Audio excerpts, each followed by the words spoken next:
bakka haqti injire bakka dhugaan injire qaroomin injiru namni sammuun isaa gidiraan guutame qaroo ta'uu danda'u ofillee fayyadu biyyallee fayyadu ameet amanama wanni qaroominni kan argamu sammuu dhuwaa sammuu qulqulluu keessaa qaroominni baa beekumsi mad bakka haqti injire bareedummaan injiru jaamna bakka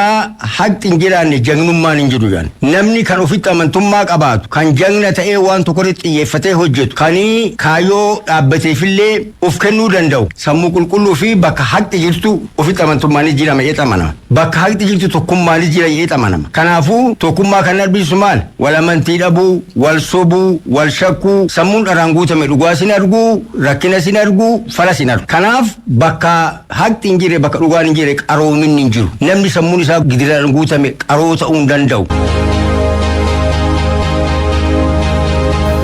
Dubartootaaf daa'imman Oromiyaa akkuma kaasuudhaaf yaalti hirmaannaa fayyadammaa dubartootaaf daa'immanii akkasumas mirgaaf nageenya dubartootaaf daa'immanii mirkaneessuudhaaf hojiiwwan bal'aa hojjechaa ture. Hojiiwwan hojjechaa tureenis gama dinagdee siyaasaaf hawaasummaatiin bu'aawwan gurguddoo galmeessisaa kan turedha. Bu'aawwan gama dinagdeetiin gama siyaasaaf hawaasummaatiin mirkanaa'an tokko lama jennee kaasuudhaaf fakkeenyaaf hirmaannaa gama siyaasaa keessatti fudhannee yoo ilaalle mana maree bakka bu'ootaaf mana maree mootummaa naannoo Oromiyaa keessatti qaama seera baasu keessatti jechuudha. Bal'inaan hirmaachuudhaan naannoo 45 tuqaa wayirra almost 50% jechuun ni danda'ama. Gahee kan jirudha seera keessatti. Hojii amma maaltisameen quubsaadha gahaadha jechuu baannus bakka turerraa fooyya'insa guddaa karaa fideen 12% kan jiru. Seera raawwachiisuu keessatti akkuma kan daasaan isaan ba'an bu'a. Akkuma yeroo riiformiin gaggeeffamuun kan dabalus kan bu'u ta'e sadarkaa ammarra jirurratti 12% kan jirudha. Waliigalasaa amargaa fi nageenya dubartootaaf daa'immanii kabachiisuudha wajjin wal qabatee dhimmoonni jiran fooyya'insa kan qaban fi bakka turerraa innaa ilaallu dhimmoota gurguddaaf abdachiisaa ta'uu danda'an qabsoowwan gaggeeffamaa ture keessatti bu'aa gurguddaan galmaa'eera. Yaa ta'uutii garuu seera baastuu, seera raawwachiistuu, seera eegsisuu keessattis hirmaannaan amma jiru kan turerraa baay'ee gaariidha jechuun danda'ames sadarkaa amma dubartoonni irra ga'anii jiranuun baay'inaa fi bal'ina jiru akkasumas ga'umsa har'a dubartoonni irra ga'aniif wal bira qabne yoo ilaalle gahaadha jechuun kan hin danda'amneef ammas qabsoo guddaa kan gaafatu kana taasisuudhaaf immoo qaama dhimma kana fooyyessuu danda'u wajjin marii gurguddaa kan gaggeessaa jirruuf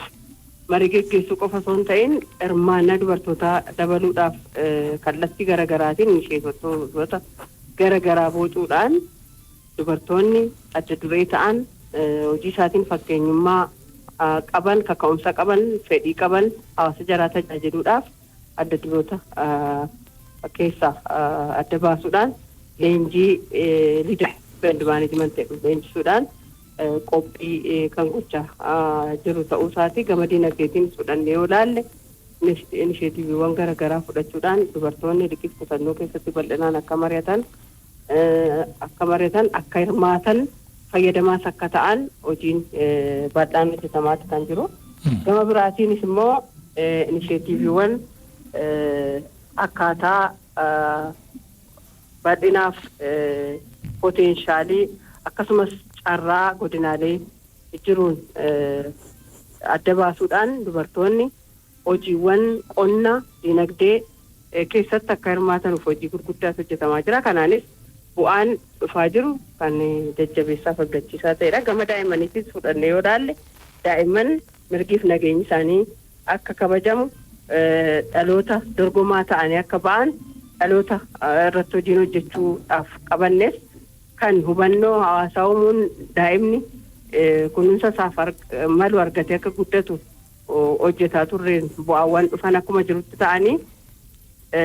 dhaloota dorgomaa uumuudhaaf kallattii mootummaan qabateef karoora mootummaan qabate milkeessuu keessatti bifa haaraadhaan dhimmi daa'imman gara haadhaati jalqabdee kunuunsa maluuf argattee kunuunfamuu danda'uu qabdi kan jedhuun initiative early child development jedhuun gama daa'imman garaa keessatti haati waan isheedhaaf malu waan dhufa sanaaf malu argattee akka guddatti daa'imni erga dhalatee booddee kunuunsa talaallii irraa jalqabee haga sammuun isaa bilchaatutti waan argachuu qabu akka argatu sanuma biratti immoo bakka oolmaa bakka tapha daa'immanii akka jiraatu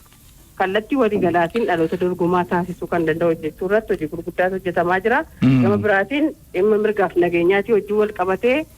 akkati gaaffii irratti kaasuudhaaf yaalte dhimmi miidhaa barmaatilee miidhaa geessaniif miidhaa koorniyaa bu'uureffate akkasumas daa'imman umurii jaraatiin miidhaan irra gahaa jiru hambisuudhaaf jalqaba irratti hubannoo hawaasaa bal'inaan hawaasni miidhaa fi yakka dubartootaaf daa'imman irratti raawwatu kana akka inni balaaleffatu kan araarama tokko malee qabsaa'u dhimma hojii ittisuudhaa fi deebii kennuudhaa hojii wal qabatee hojii gurguddaadha kan hojjetamaa ture. Hojiiwwan hojjetamaa turaniinis bu'aan gurguddaan kan galmaa'e ta'us yeroo dhiyoo asitti miidhaan fi yakki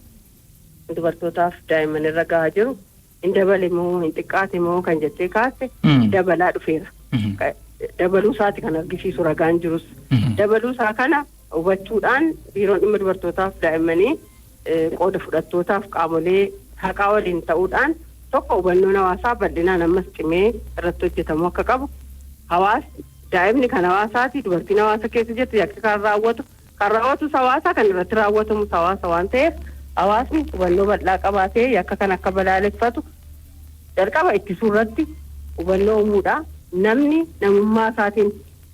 yakka uumuurraa wal miidhuurraa akka inni baraaramu daa'immanis akka kunuunfamtu gochuu keessatti hojii guddaadha kan hojjetamaa jiru. Yaa ta'uti garuu yeroodhaa gara yerootti akkuma kallattii garaagaraatiin hubatamaa jiru.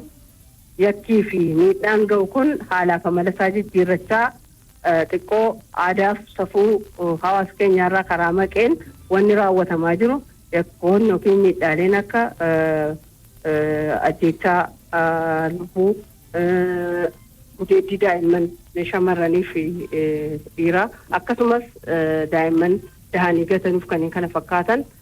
bal'inaan mul'achaa kan jiran ta'uusaa erga hubatamee booddee hawaasa bal'aa wajjin marii bal'aa taasifameen abbootii gadaa haadholee siinqee qaamolee haqaa wajjin ittisuu irratti hubannoon ammas bal'inaan uumamuu akka qabu. Hubannoon uumame kun hubannoo qofaan kanaaf osoo hin taane hawaasni aadaaf duudhaa isaa ganamaatti deebi'ee karaa aadaaf duudhaa isaatiin kunuunsa dubartootaaf malu kunuunsa daa'immaniif malu akka gochuu qabu. Hojiin hawaasaa wajjin waliigaluu qaama qooda fudhattoota hundaa wajjin waliigaluu kan hojjetame akkuma jirutti ta'ee erga raawwatame asitti immoo hojiin hojjetamuu qabu wajjin wal qabatee murtee haqaa sirrii ta'eef barsiisaa ta'e kennuu wajjin wal qabatee waan jiru manni murtii idilee kan inni murteessu tokko itti dhiyeenyaan taateewwan yookiin yakka raawwataman irratti qaamolee haqaa wajjin walitti dhiyeenyaan murteen adabbii akka irratti taa'e sun haala barbaachisaa ta'een liinaa daanyinnattisa jedhan sana qabatamaa rakkoo sanaan karaa wal madaaluun akka tarkaanfii fudhatamu itti dhiyeenyaan wanni hojjetamaa jiru akkuma jirutti ta'e mana murtii aadaatiinis dhugaa qofa irratti xiyyeeffachuu karaa danda'uun manni murtii idilee ragaadha kan ilaalu manni murtii aadaa haqa kan laalu waan ta'eef haqa kana giddu galeessa godhachuudhaan abbootiin gadaa haadholeen siinqee akka irratti hojjechuu danda'anuuf maree guddaan erga gaggeeffame irratti walii galame booddee gumiin abbootii gadaa naannoo keenyaa labsii yakka adabbii miidhaa dubartootaaf daa'imman irra ga'u labsuudhaan hawaasa bal'aatti kan gadi buusee rakkoo kana maqsuudhaaf hojii guddaan kan hojjetamaa jiru. Dabalataanis akka carraa ta'e jiini kun ji'a kabaja ayyaana dubartootaati waan ta'eef ji'a kana sochii bal'aa taasisuudhaan torbee tumaa labsii kana gaditti buusuuf hawaasa bal'aa biraan geenyu. Dabalataanis immoo qaamolee haqaa wajjin torbee haqaa jennee haqi dubartootaa akka bahuu qabu qaamoleen haqaa dhimma kanarratti araarama tokko malee aantummaadhaaf cichoomina guddaadhaan hojjechuu akka qabanuuf marii bal'aatu taasifamaa jira. Kana hirmaannaa fayyadamummaa dubartootaaf daa'immanii akkasumas mirgaaf nageenyaa mirkaneessuuf immoo gahee qaama muraasaatiin kan ta'u waan hin taaneef qaamni mootummaan miti mootummaan hawaasni bal'aan akka irratti hojjetuuf keessattuu gurmaa'insi raayyaa misooma dubartootaa jedhamu akka ollaarraa qabee aga gubbanaatti gurmaa'insa kanaan himanii tokko ittisuu irratti akka hojjetan hirmaachuu irratti akka hojjetan lammaffaa immoo dhimmoota ta'an irratti immoo saaxiluudhaa fi baasuu irratti akka hojjechuu qaban bal'inaan kan irratti hojjechaa jiru ta'uu isaati. Guddaa isin galateeffannaa. Dhaggeeffattoonni keenya immoo waa tokko nuu kaasaniiru waan sana irratti waa akka nuun jettanii fi quubsaan Harargee Lixaa Daaroo Labuurraa nuu bilbilaniit naannoo keenyatti hubannoonumti waan kanaayyuu baay'een hin jiru nuun jedhan. Akkasuma immoo dhaggeeffataan biraa Daanyee Caalumaa immoo Shawaa Lixaa Dandiirraa hubannoon inuma jira namni mana amantaa inuma dhaqaa karaa garaagaraatis karaa miidiyaatis odeeffannoo inuma qabaanna garuu kan rakkoo fidee qajeelummaadhumatu dhibeet namni isaan jecha isaan fayyadaman hin fayyadama gocha bineensummaati namni kan daa'imman irratti dubartii irratti raawwatu kan isaan jedhani dubartiin obsituudha gorsituudha haadha daa'imman ammoo boru egeree biyya kanaati warra kanaaf yoo namni oo'ee gaarummaadhaan isaanitti dhiyaate yoo tarii miira keessa galillee obsee yoo irra waliin dabarre adda samiiraani nam tokko yoo lubbuu baase adabbiin lubbuu baasu yoo itti murtaa'e maal fayyada dura sammuu namaa irratti hojjechuun hin barbaachisu gama kanaani sochiin jiru maal fakkaata keessumaa hawaasni keenya waan kana dhimma kooti jedhee fudhatee akka irratti hojjetu gochuu irratti waan jedhuuf itti dabaltanis gorsa qabdanis otoo nuu kaaftanii jedheen. Dhugaadha wanni yakki amma raawwatamaa jiru yakka xiqqoo ishee aadaa fi duudhaaf safuu keessaa ba'e qofa osoo hin ta'in gocha namummaarraa maqe ta'uunsaa waanuma waliin hubatamudha. Kun immoo akkuma fakkeenyatti fudhattee hirmaattonni keenya Harargee fi as giddu galeessarraa kaase hubannoon bal'inaan kennamaa jira. Rakkoon amma nuti ilaalaa jirruuf irratti hojjetaa jirrus hubannoon kenname. Barsiifni godhame lallabbiin karaa manneen amantaa godhamu kun bu'aa barbaadamu fiduu maaliif dadhabisa jedhu kana qaamoleen ilaallatu wajjinis mari'annee gara tumaa labsii abbootii gadaa kanatti kan finnes namni duudhaaf aadaa isaatiin hawaasa qabatamaadhaan jiru sanarratti yoo waliin hojjete ragaa dhiisee haqa qofa irratti yoo waliif abboomamuu danda'e. Hiikuu danda'a kan jedhu dhuguma akka hirmaataan keenya giddu galeessarra jiran kaasanii hubannoon dhabamees qofa miti. Hubannoon bal'inaan hin kennama.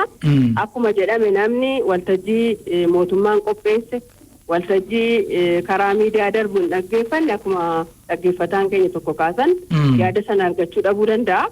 Yaa ta'uuti garuu hubannoo dhabuu qofaan yakka raawwatamaa jiru. Haadha manaa isaa ajjeesuun daa'ima isaa gudeeduun